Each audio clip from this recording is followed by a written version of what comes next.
Hi, I'm Peter Alexander from Queen's University Belfast, and I'm just here to present my poster on utilising novel antimicrobial peptides from the kudu gut microbiome as a treatment method for baumannii. So antimicrobial resistance is a current and global issue, especially in regards to pathogenic bacterial species such as Acinetobacter baumannii. And the identification and development of novel treatments is incredibly important in reducing this problem.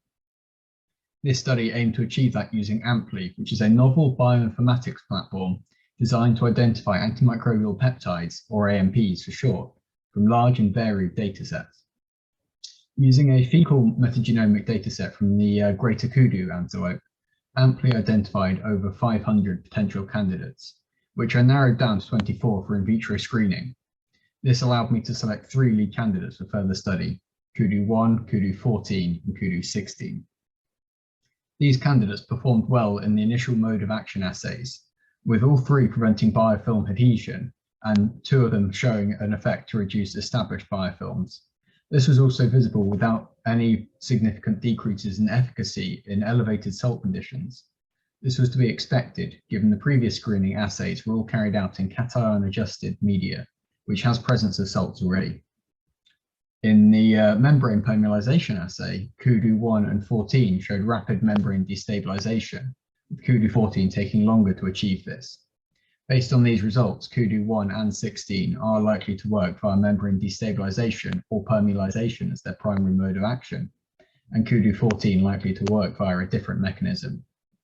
The structures appear to be alpha helical from the circular dichroism work, though testing in water indicates that they are disordered when there is no presence of lipids or detergents, and adopt the alpha helical conformation just when required. Non-specificity is likely to be an issue with one of the peptides based on the hemolysis assay, with a low therapeutic index from kudu 16, with kudu 1 and 14 performing reasonably well in comparison. This, however, didn't translate over into the wax moth larva testing, with no toxic effects noted for any of the kudu peptides.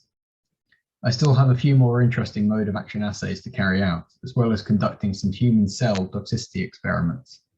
We're looking at using the peptides to attempt to cure an infection within the wax moth larva, and I'm confident that at least 2 of these peptides will be solid candidates for further study. Kudu 16 may still be of benefit though, and would be a good candidate for targeted modifications to improve specificity and reduce secondary toxic effects in vivo and in vitro. A special thanks to Professor Chris Creevy and Dr. Ben Thomas of Queen's for their help with AMPLI, and for the named authors and supervisors and funding bodies as well. Thank you very much.